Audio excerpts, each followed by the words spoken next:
1762년 조선 한양 창덕궁. 숨이 막힐 듯한 여름의 열기가 궁궐 전체를 짓누르던 그날, 조선 왕조 역사상 가장 충격적인 명령이 내려진다. 조선의 왕세자, 왕위를 이어받아야 할 존재. 그 왕세자에게 내려진 명령은 단 하나였다. 뒤주에 들어가라. 그 명령을 내린 사람은 적이 아니었다. 반역자도 아니었다. 바로 그의 아버지였다. 조선의 국왕 영조. 왕이 자신의 아들을 죽이려 한다. 그것도 칼이나 독이 아닌 서서히 말라 죽게 만드는 방식으로. 뒤주.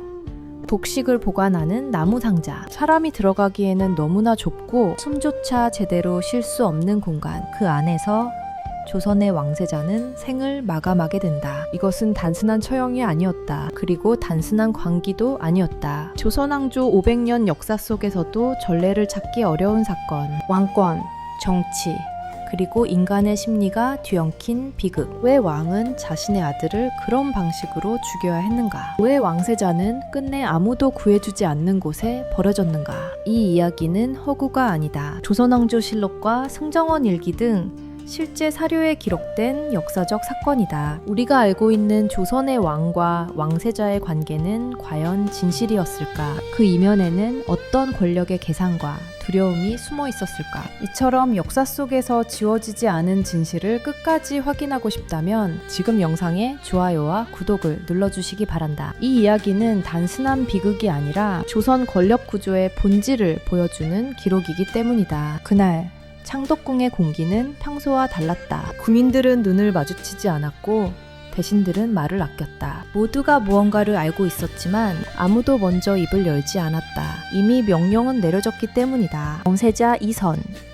훗날 사도세자로 불리게 되는 인물. 그는 이미 궁궐 안에서 고립된 존재가 되어 있었다. 그의 주변에는 점점 사람이 사라지고 있었다. 애관들은 그를 두려워했고 궁녀들은 그의 눈을 피했다. 대신들은 그를 문제로 규정하기 시작했다. 왕세자가 위험하다. 이 말은 점점 더 자주, 더 공개적으로 언급되기 시작했다. 그러나 그는 여전히 왕세자였다. 조선의 법통을 이어야 할 유일한 존재였다. 그렇기에 더 위험했다. 왕세자는 단순한 개인이 아니었다. 그 존재 자체가 권력이었다. 그리고 그 권력이 통제되지 않는 순간 그는 국가 전체를 위협하는 존재로 변하게 된다. 영조는 이미 오랜 시간 동안 갈등하고 있었다. 아버지로서의 감정과 왕으로서의 책임 사이에서. 하지만 그날 그는 결정을 내린다. 아들을 살려둘 수 없다는 판단. 그러나 왕세자를 공식적으로 처형하는 것은 또 다른 문제였다. 왕세자는 단순한 신하가 아니었기 때문이다. 그를 역적으로 처형하는 순간 조선 왕실의 정통성 자체가 흔들릴 수 있었다. 왕이 직접 세운 후계자를 왕이 부정하는 일이기 때문이다. 그래서 선택된 방법. 기록에는 남지만 공식적인 처형은 아닌 방식. 뒤주.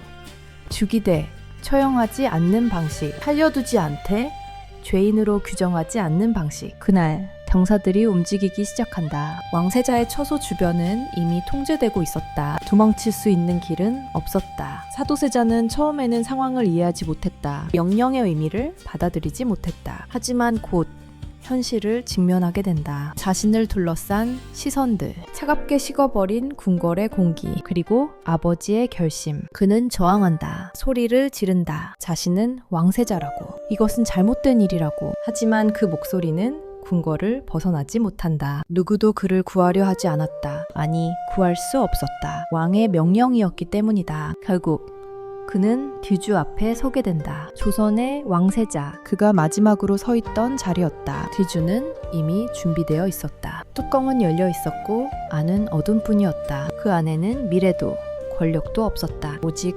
죽음만이 기다리고 있었다. 잠시의 정적, 그리고 결정적인 순간 그는 결국 뒤주 안으로 밀려 들어간다. 뚜껑이 닫힌다. 빛이 사라진다. 공기가 점점 무거워진다. 그 순간부터 시간은 다르게 흐르기 시작한다. 조선의 왕세자는 이제 살아있는 존재가 아니라 죽음을 기다리는 존재가 되었다. 이 사건은 단순한 개인의 비극이 아니었다. 조선 권력구조 전체가 만들어낸 결과였다. 왜 사도세자는 이 지경에 이르렀는가? 누가? 그리고 무엇이 그를 여기까지 몰아넣었는가? 그리고 영조는 정말로 광기에 사로잡혀 있었던 것일까? 아니면 그 역시 권력이라는 구조 속에서 선택을 강요받은 존재였던 것일까? 사도세자, 그의 이름은 이선이었다. 1735년 조선 한양에서 태어난 그는 태어나는 순간부터 이미 정해진 운명을 가지고 있었다. 왕의 아들, 그리고 미래의 왕. 그의 아버지는 조선 제21대 국왕 영조. 긴 재위 기간 동안 강력한 왕권을 유지하며 조선을 통치한 군주였다. 어머니는 영빈 이씨. 정식 왕비가 아닌 후궁 출신이었지만 왕세자를 낳은 여인이었다. 이선은 태어난 지 불과 2살 만에 세자로 책봉된다. 이는 매우 이례적인 일이었다. 왕위 계승자가 빠르게 확정되어야 했던 당시 정치 상황이 반영된 결정이었다. 그리고 동시에 그는 어린 나이에 이미 조선 권력의 중심에 놓이게 된다. 왕세자. 그 칭호는 단순한 명예가 아니었다. 그는 국가의 미래였다. 모든 대신들의 시선이 그에게 향했고 모든 기대가 그 위에 쌓였다. 어린 이선은 그 기대 속에서 자라난다. 그리고 그 기대는 점점 무게를 더해간다. 그의 교육은 혹독했다. 왕세자로서 갖추어야 할 덕목은 끝이 없었다. 유교 경전, 정치 이론, 역사, 예법, 모든 것을 완벽하게 이해하고 실행해야 했다. 조금의 실수도 허용되지 않았다. 왕세자는 실수를 할 수 없는 존재였기 때문이다. 특히 그의 아버지 영조는 교육에 있어 매우 엄격한 인물이었다. 그는 자신이 겪어온 정치적 불안정과 권력 투쟁을 누구보다 잘 알고 있었다. 그렇기에 후계자는 완벽해야 했다. 흔들림 없는 군주가 되어야 했다. 영조는 아들에게 끊임없이 요구한다. 더 배우고, 더 참고, 더 완벽해지라고. 하지만 그 기대는 점점 압박으로 변해간다. 이선은 점점 말수가 줄어들기 시작한다. 표정도 굳어간다. 그는 단순한 아들이 아니었다. 아버지에게 인정받아야 하는 존재였다. 왕에게 인정받지 못하는 왕세자는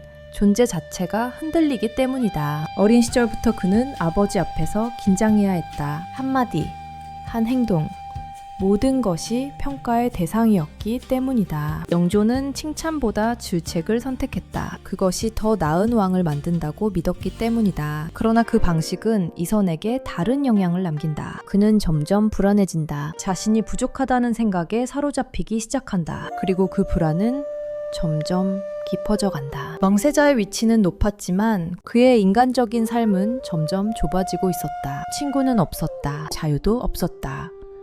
그의 주변에는 오직 감시와 기대만 존재했다. 궁궐 안에서의 삶은 철저하게 통제되어 있었다. 왕세자의 일상은 개인의 것이 아니었다. 모든 것이 기록되고 모든 것이 평가되었다. 그는 점점 자신을 숨기기 시작한다. 진짜 감정을 드러내지 않게 된다. 그러나 감정은 사라지지 않는다. 그저 쌓여간다. 이선은 점점 예민해진다. 작은 일에도 크게 반응하기 시작한다. 그의 행동은 점점 불안정해진다. 그리고 주변 사람들은 그것을 느끼기 시작한다. 하지만 그 누구도 쉽게 말하지 못한다. 그는 왕세자였기 때문이다. 문제는 점점 커지고 있었다. 그러나 그것을 해결할 방법은 보이지 않았다. 왕세자의 문제는 단순한 개인의 문제가 아니었다. 국가 전체의 문제로 이어질 수 있었다. 그리고 그 중심에는 언제나 영조가 있었다. 아버지이자 왕. 이 두 역할은 결코 분리될 수 없었다. 그리고 그 충돌은 점점 더 심해지고 있었다. 이선은 아버지에게 인정받고 싶었다. 그러나 동시에 두려워했다. 영조는 아들을 강하게 만들고 싶었다. 그러나 그 방식은 점점 아들을 무너뜨리고 있었다. 이 관계는 점점 균열을 일으킨다. 겉으로는 완벽해 보이는 왕세자. 그러나 그 내면에서는 이미 무언가가 무너지고 있었다. 그리고 그 균열은 결국 조선 왕조 전체를 흔들 사건으로 이어지게 된다. 사도세자 이선. 그는 단순한 비극의 주인공이 아니었다. 그는 조선이라는 시스템이 만들어낸 결과였다. 그리고 그 시스템은 곧 그를 파괴하기 시작한다. 18세기 중반 조선 왕조. 겉으로는 안정된 듯 보였지만 그 내부는 결코 평온하지 않았다. 영조가 즉위한 이후 조선의 정치 구조는 크게 흔들리고 있었다. 왕권은 강해졌지만 그만큼 더 많은 갈등이 생겨나고 있었다. 그 중심에는 붕당 정치가 있었다. 노론과 소론, 조선을 양분하던 두 정치 세력. 이들은 단순한 의견 차이를 넘어 권력을 둘러싼 생존 경쟁을 벌이고 있었다. 정치란 곧 생존이었고 패배는 곧 제거를 의미했다. 영조는 이 극단적인 대립을 누구보다 잘 알고 있었다. 그는 탕평책을 내세운다. 탕평. 당파를 가리지 않고 인재를 등용하겠다는 정책. 겉으로는 공정한 정책처럼 보였다. 그러나 실제로는 매우 섬세한 균형 위에 놓여 있었다. 조금만 흔들려도 정치 구조 전체가 무너질 수 있었다. 노론은 여전히 강력했다. 그들은 왕권을 지지하는 대신 정치의 중심을 장악하고 있었다. 서로는 상대적으로 약해졌지만 완전히 사라진 것은 아니었다. 기회를 노리고 있었다. 이 상황에서 왕세자의 존재는 매우 중요했다. 그는 단순한 후계자가 아니었다. 미래의 권력 구조를 결정짓는 핵심 변수였다. 어느 당파가 왕세자를 지지하느냐에 따라 다음 시대의 권력 균형이 완전히 달라질 수 있었다. 그래서 모든 시선이 왕세자에게 향하고 있었다. 사도세자 이선. 그는 정치의 중심에 서 있었다. 원하지 않아도 선택할 수 없어도 노론은 왕세자를 경계하기 시작한다. 그들은 그를 통제할 수 없는 존재로 보기 시작했다. 왕세자가 자신들의 영향력 밖에 있다고 판단한 순간 그는 위험 요소가 된다. 특히 영조 후반기로 갈수록 노론의 영향력은 더욱 커지고 있었다. 그들은 왕의 신임을 바탕으로 전국을 주도하고 있었다. 이 구조 속에서 왕세자는 점점 고립된다. 그를 보호해줄 정치 세력은 없었다. 오히려 그를 견제하려는 시선이 더 많았다. 왕세자의 말 한마디, 행동 하나 모두 정치적으로 해석되었다. 그의 감정조차 정치의 대상이 되었다. 이선이 보이는 작은 불안정한 행동들, 그것은 곧바로 확대 해석되었다. 왕세자가 이상하다. 정신이 불안정하다. 이러한 말들은 점점 궁궐을 넘어 대신들 사이로 퍼져나간다. 그리고 그 말들은 단순한 소문으로 끝나지 않는다. 정치적 판단의 근거가 되기 시작한다. 왕세자가 위험하다면 그는 제거되어야 할 대상이 될 수 있었다. 이것이 조선 정치의 냉혹한 현실이었다. 한편 영조 역시 이 상황을 외면할 수 없었다. 그는 단순한 아버지가 아니었다. 조선 전체를 책임지는 군주였다. 왕세자의 문제가 국가 전체의 문제로 번질 가능성, 그것은 결코 가볍게 넘길 수 없는 일이었다. 영조는 점점 더 고민에 빠진다. 아들을 지켜야 하는가, 아니면 국가를 지켜야 하는가. 이 선택은 단순한 감정의 문제가 아니었다. 정치적 결단의 문제였다. 그리고 그 결단은 결국 돌이킬 수 없는 방향으로 흘러가게 된다. 당시 조선은 겉으로는 안정된 왕조였다. 그러나 그 안정은 매우 불안한 균형 위에 놓여 있었다. 왕권, 붕당, 후계자, 이 세 요소가 서로 얽혀 있었다. 그 어느 하나라도 무너지면 전체 구조가 흔들릴 수 있었다. 사도세자는 그 중심에 있었다. 그의 존재는 단순한 개인이 아니었다. 정치적 변수였고 권력의 축이었다. 그리고 그 축이 흔들리기 시작한 순간 조선 전체가 그 영향을 받기 시작한다. 왕세자의 문제는 더 이상 개인의 문제가 아니었다. 국가의 문제였다. 이제 상황은 단순히 해결할 수 있는 수준을 넘어섰다. 누군가는 결정을 내려야 했다. 그리고 그 결정은 반드시 누군가를 희생시켜야 했다. 사도세자 이선. 그는 점점 선택지에서 제외되는 존재가 되어가고 있었다. 그리고 그를 둘러싼 정치적 압박은 이제 눈에 보이지 않는 수준에서 점점 현실로 다가오고 있었다. 이 모든 상황 속에서 그를 향한 위협은 점점 더 구체적인 형태를 띠기 시작한다. 1760년을 전후로 창덕궁의 공기는 눈에 띄게 달라지기 시작한다. 겉으로는 여전히 질서가 유지되고 있었지만 그 내부에서는 보이지 않는 긴장이 점점 쌓여가고 있었다. 그 중심에는 왕세자, 사도세자, 이선이 있었다. 그의 행동은 이전보다 더 불안정해지고 있었다. 감정의 기복이 심해졌고 작은 자극에도 크게 반응하기 시작했다. 국민들은 점점 그를 피하기 시작한다. 왕세자의 처소 주변은 점점 조용해진다. 그 침묵은 단순한 존중이 아니었다. 두려움에서 비롯된 거리였다. 기록에 따르면 사도세자는 종종 분노를 억제하지 못했다. 그리고 그 분노는 주변 사람들에게 향하기도 했다. 이러한 사건들은 궁궐 내부에서 빠르게 퍼져나간다. 그리고 곧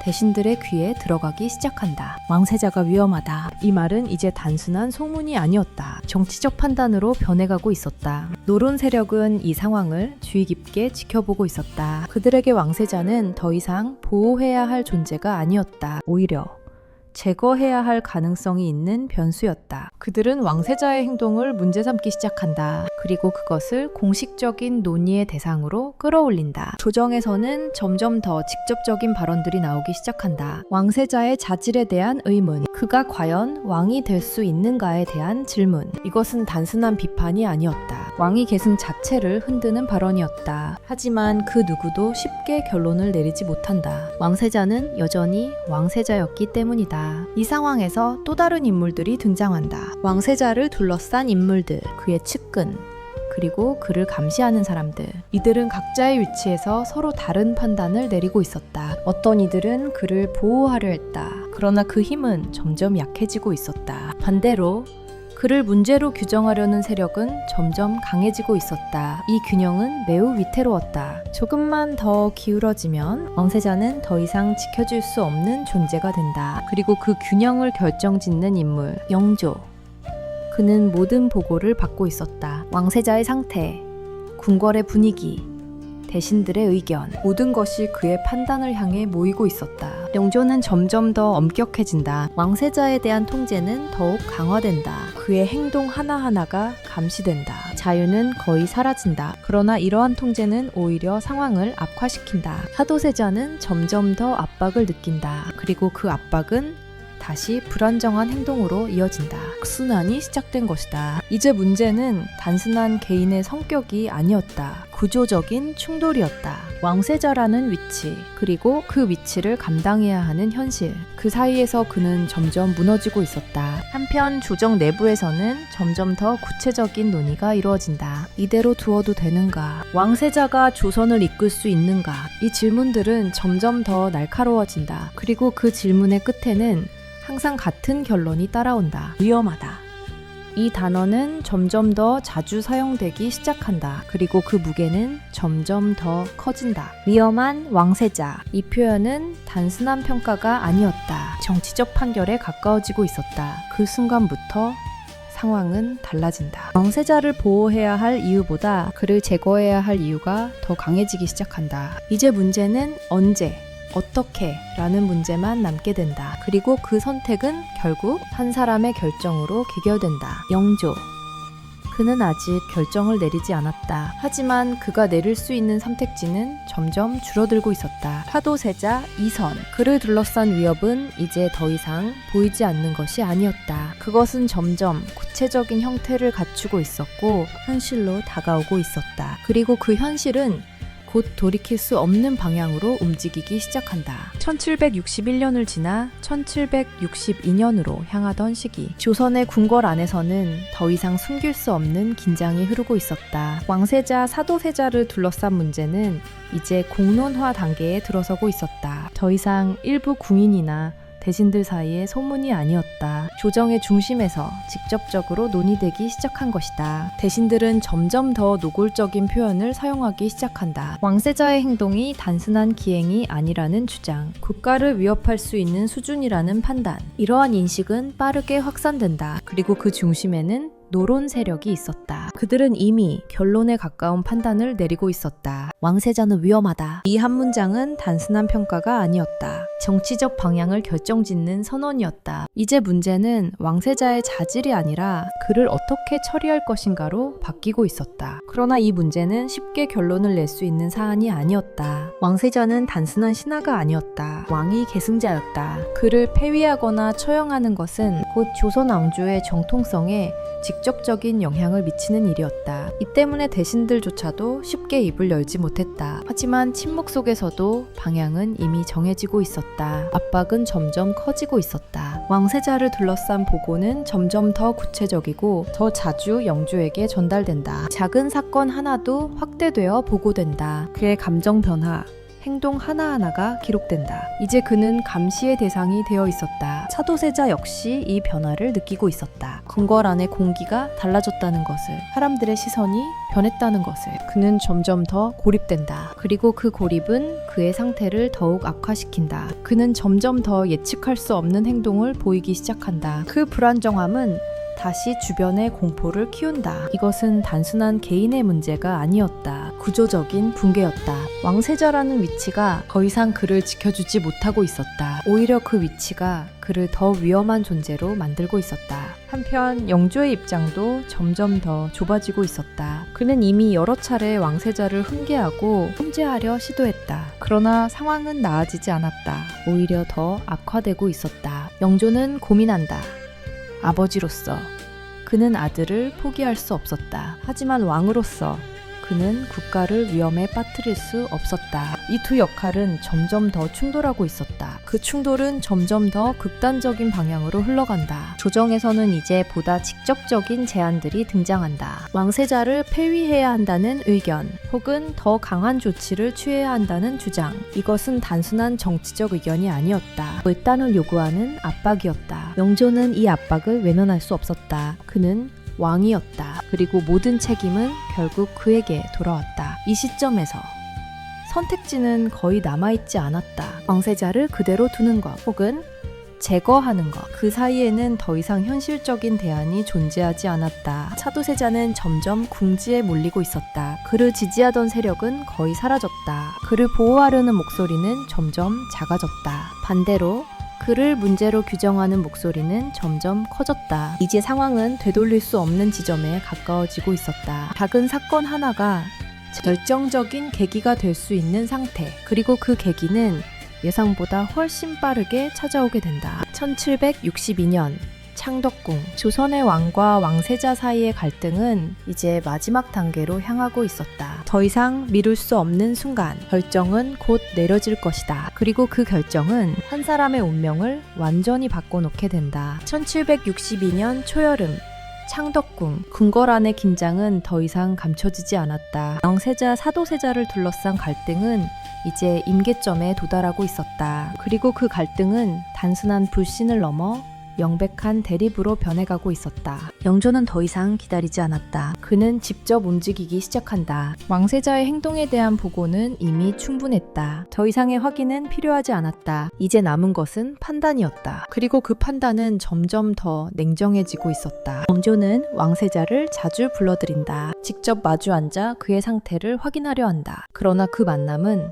대화를 위한 자리가 아니었다. 신문에 가까운 자리였다. 질문은 날카로웠고 답변은 언제나 부족했다. 사도세자는 점점 더 위축된다. 아버지 앞에서 말을 잇지 못하는 순간이 늘어난다. 그의 침묵은 또 다른 문제로 해석된다. 불성실 혹은 불안정의 증거로 여겨진다. 이 상황은 점점 더 악화된다. 영조의 시선은 점점 차가워진다. 왕이 아닌 판단하는 자의 시선이었다. 그리고 그 시선 속에서 사도세자는 점점 아들이 아닌 존재가 되어간다. 그는 더 이상 보호받는 위치가 아니었다. 검증되고 평가받고 판단되어야 하는 대상이었다. 이 시기 궁궐 내부에서는 여러 사건들이 연이어 발생한다. 왕세자의 돌발적인 행동들, 그의 분노, 불안, 그리고 통제되지 않는 감정. 이러한 사건들은 곧바로 보고된다. 그리고 점점 더 과장된 형태로 전달되기 시작한다. 보고는 사실을 넘어 해석을 포함하기 시작한다. 그리고 그 해석은 언제나 같은 방향을 가리킨다. 위험하다.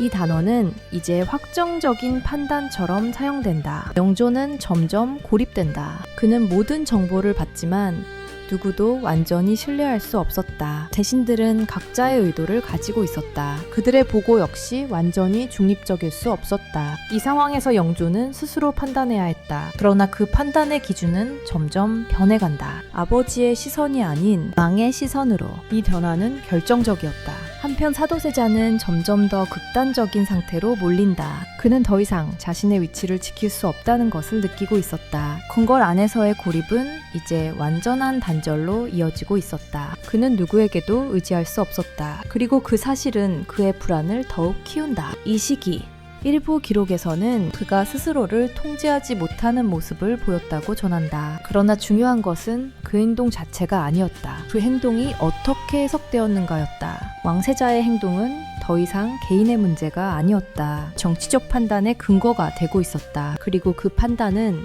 이미 한 방향으로 기울어 있었다. 이제 궁궐 안에서는 하나의 보이지 않는 합의가 형성되고 있었다. 왕세자는 더 이상 유지될 수 없는 존재라는 인식. 이 인식은 공식적으로 선언되진 않았지만 모든 결정의 배경이 되고 있었다. 영조 역시 이 흐름을 거부하지 않는다. 그는 점점 더 결단에 가까워지고 있었다. 아들을 살릴 것인가? 아니면 조선을 지킬 것인가? 이 질문은 이제 선택이 아닌 시간의 문제로 바뀌고 있었다. 그리고 그 시간은 얼마 남지 않았다. 궁궐 안의 움직임은 점점 더 조용해진다. 그러나 그 침묵 속에서 모든 것이 준비되고 있었다. 사도세자는 아직 그 결말을 알지 못했다. 하지만 그는 느끼고 있었다. 무언가가 끝을 향해 가고 있다는 것을. 그리고 그 끝은 그가 감당할 수 없는 형태로 다가오고 있었다. 1762년 7월 한양 창덕궁. 더 이상 미룰 수 없는 순간이 찾아온다. 그날 영조는 마침내 결단을 내린다. 영세자 사도세자를 더 이상 살려둘 수 없다는 판단. 그러나 그 결정은 단순한 명령이 아니었다. 조선 왕조의 질서 전체를 흔들 수 있는 선택이었다. 왕세자를 공식적으로 처형할 수는 없었다. 그는 여전히 왕위 계승자였기 때문이다. 왕세자를 역적으로 규정하는 순간 왕실의 정통성 자체가 무너질 수 있었다. 그래서 선택된 방법.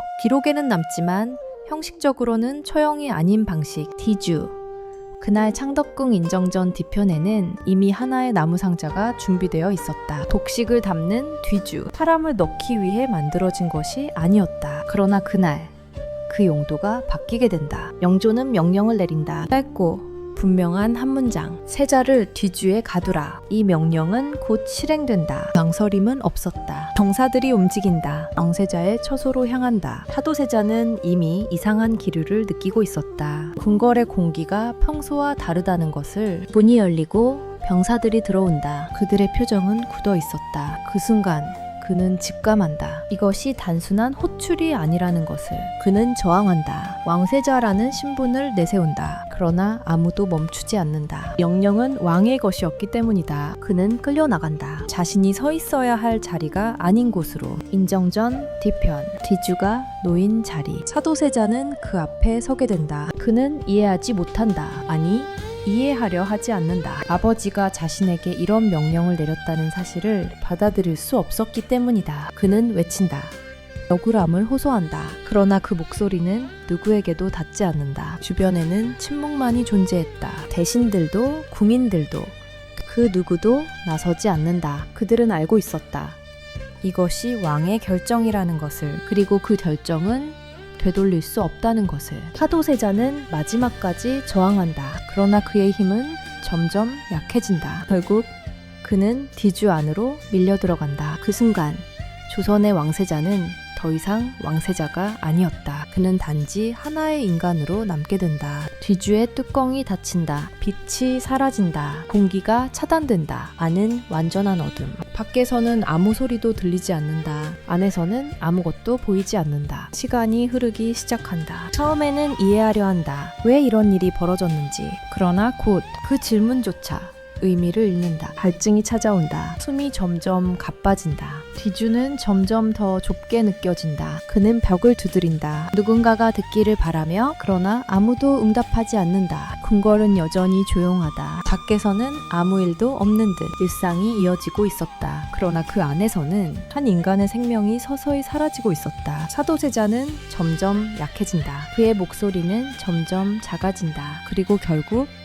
들리지 않게 된다. 그는 물도 음식도 없이 그 안에 갇혀 있었다. 시간은 계속 흐른다. 하루, 이틀, 그리고 더 많은 시간. 이것은 단순한 죽음이 아니었다. 천천히 진행되는 죽음이었다. 고통은 길었고 끝은 쉽게 오지 않았다. 그 순간 조선 왕조의 가장 잔혹한 비극이 완성되고 있었다. 왕세자는 더 이상 존재하지 않았다. 사도세자 이선. 그의 죽음은 단순한 개인의 비극이 아니었다. 그것은 조선 권력 구조가 선택한 결과였고 왕이라는 존재가 내릴 수 있는 가장 극단적인 결정이었다. 그리고 이 사건은 이후 조선의 역사에 깊은 흔적을 남기게 된다. 뒤주가 닫힌 이후 시간은 전혀 다른 방식으로 흐르기 시작한다. 1762년 7월 창덕궁 인정전 뒤편. 겉으로 보기에 궁궐은 여전히 평온했다. 대신들은 조정에 나아가고 궁인들은 정해진 일을 수행한다. 그러나 그 평온함 뒤에는 말할 수 없는 침묵이 깔려 있었다. 모두가 알고 있었다. 왕세자가 어디에 있는지, 그리고 그가 어떤 상태에 놓여 있는지. 하지만 아무도 언급하지 않았다. 그것은 말할 수 없는 일이었기 때문이다. 왕의 명령,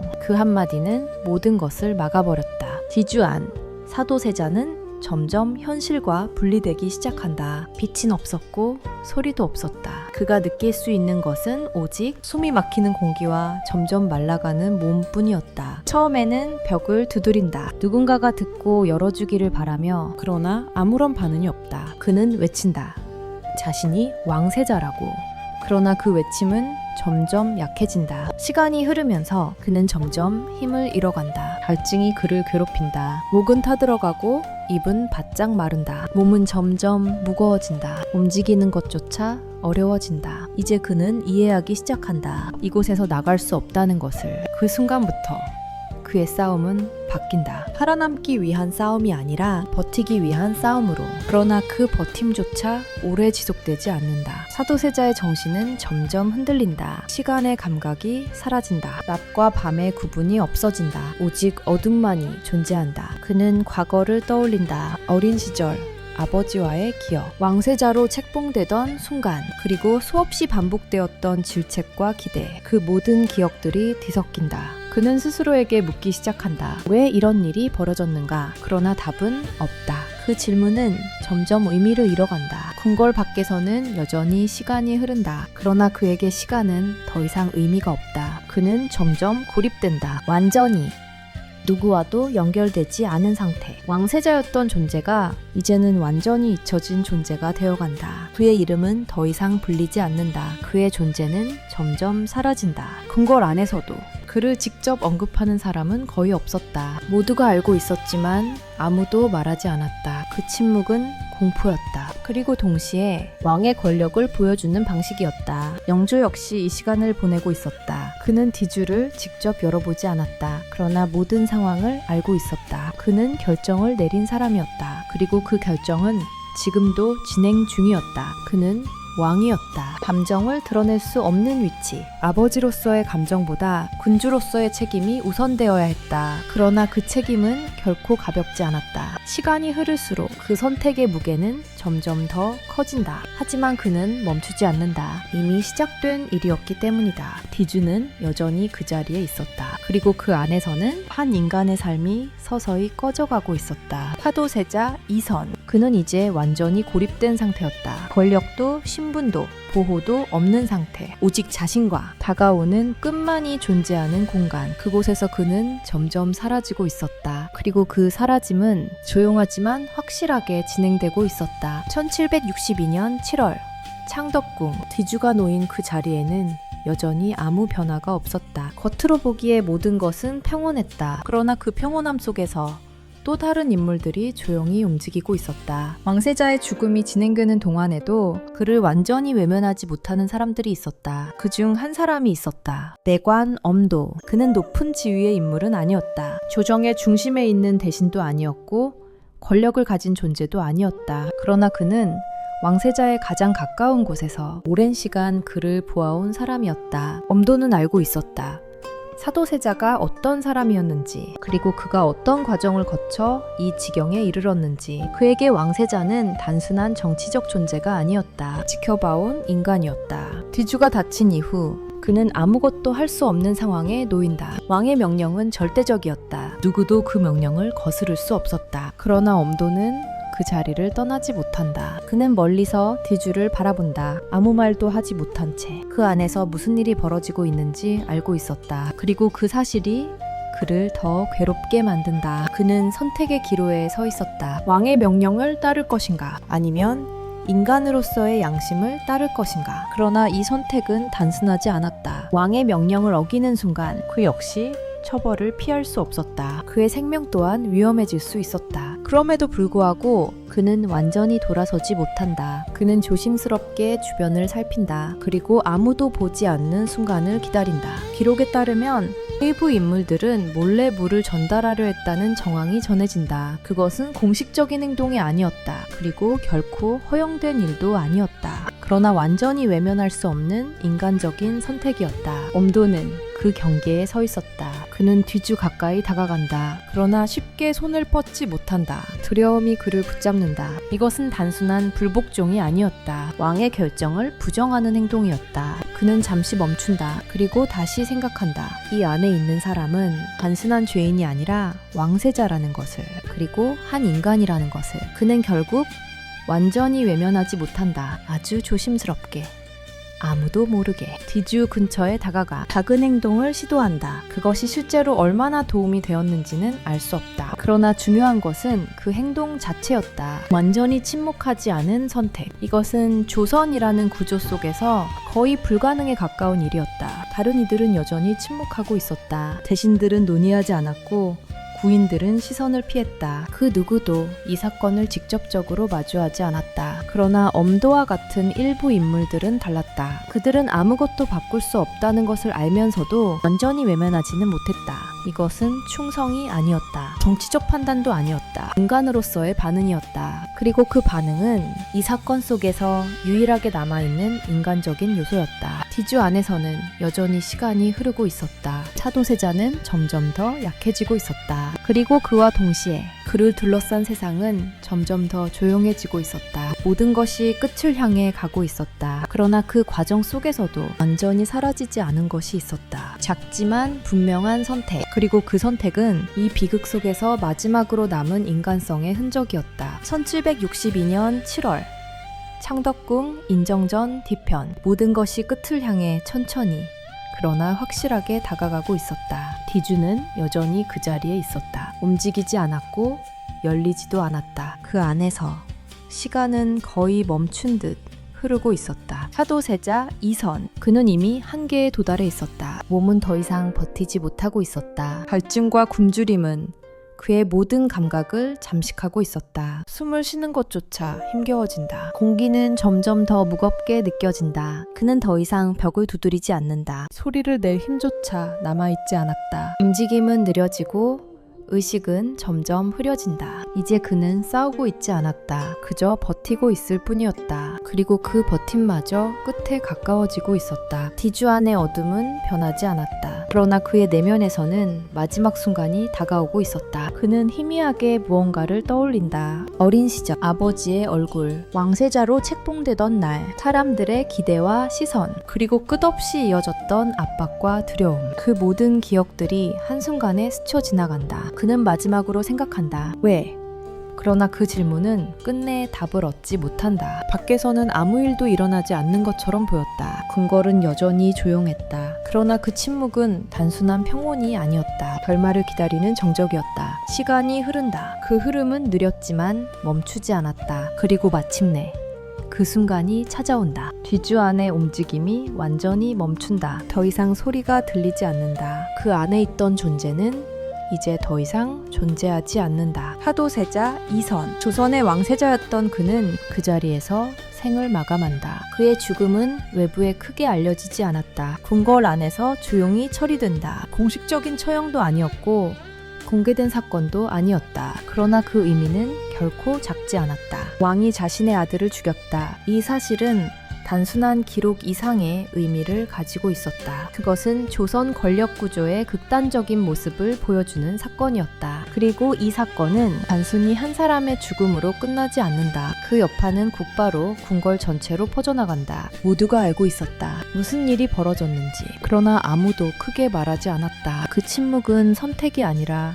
강요된 것이었다. 이제 모든 것은 끝난 것처럼 보였다. 그러나 실제로는 또 다른 시작이었다. 사도세자의 죽음은 조선 왕조에 깊은 흔적을 남기게 된다. 그리고 그 흔적은 시간이 지나면서 더욱 선명해지기 시작한다. 1762년 7월 말 창덕궁. 디주 속에서의 시간이 끝난 이후 궁궐은 다시 움직이기 시작한다. 겉으로 보기에 모든 것은 정리된 듯 보였다. 왕세자의 존재는 더 이상 언급되지 않았다. 그러나 그 침묵 속에서 변화는 이미 시작되고 있었다. 사도세자의 죽음은 공식적으로 크게 발표되지 않았다. 왕실은 이 사건을 최대한 조용히 처리하려 했다. 기록은 남기되 소문은 확산되지 않도록 통제한다. 이것은 단순한 사건 수습이 아니었다. 왕권을 유지하기 위한 조치였다. 왕세자의 죽음이 공개적으로 논의되는 순간 조선 왕실의 권위 자체가 흔들릴 수 있었기 때문이다. 그래서 선택된 방식은 침묵이었다. 그러나 그 침묵은 완전하지 않았다. 궁궐 안에서는 이미 모든 사람이 알고 있었다. 그리고 그 사실은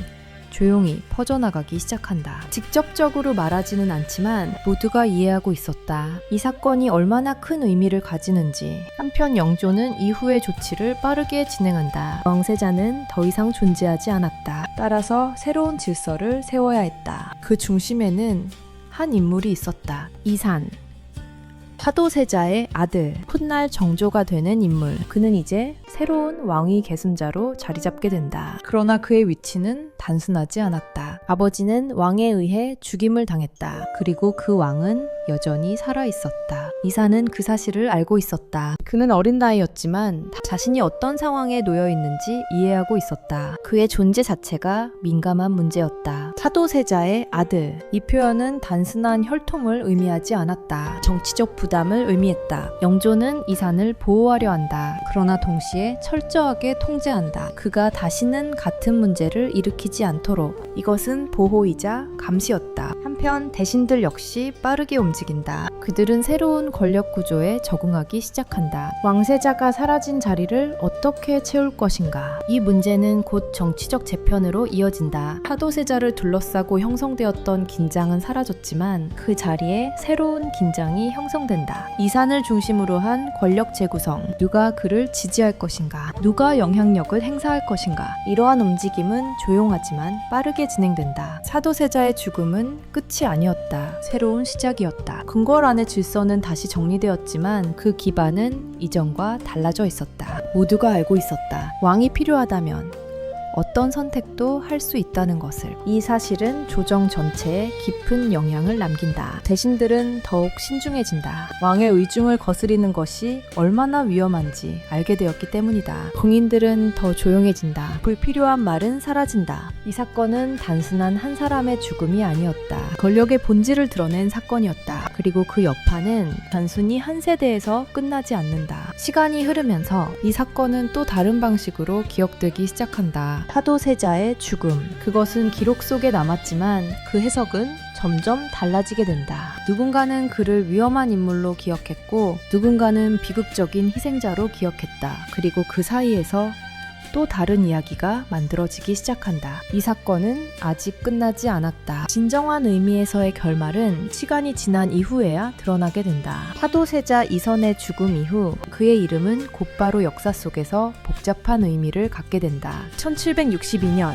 창덕궁에서 벌어진 그 사건은 단순한 개인의 비극으로 끝나지 않았다. 조선왕조는 이 사건을 기록으로 남겼다. 조선왕조실록 승정원 일기. 그 속에는 사건의 경과와 왕의 명령, 그리고 그 이후의 조치들이 비교적 담담하게 기록되어 있다. 그러나 기록은 언제나 완전하지 않다. 무엇을 남기고 무엇을 남기지 않는가는 기록하는 자의 선택이기 때문이다. 사도세자는 기록 속에서 문제 있는 왕세자로 남기도 했고 동시에 이해받지 못한 인물로도 해석되기 시작한다. 시간이 흐르면서 그에 대한 평가는 점점 달라진다. 특히 그의 아들 정조가 즉위한 이후 이산, 정조. 그는 아버지의 죽음을 누구보다 잘 알고 있었다. 그리고 그 죽음이 어떤 방식으로 이루어졌는지도 알고 있었다. 정조는 즉위 이후 사도세자의 명예를 회복하려는 움직임을 보인다. 그는 아버지를 단순한 문제인물로 두지 않았다. 역사 속에서 다시 위치를 부여하려 했다. 그 결과 사도세자는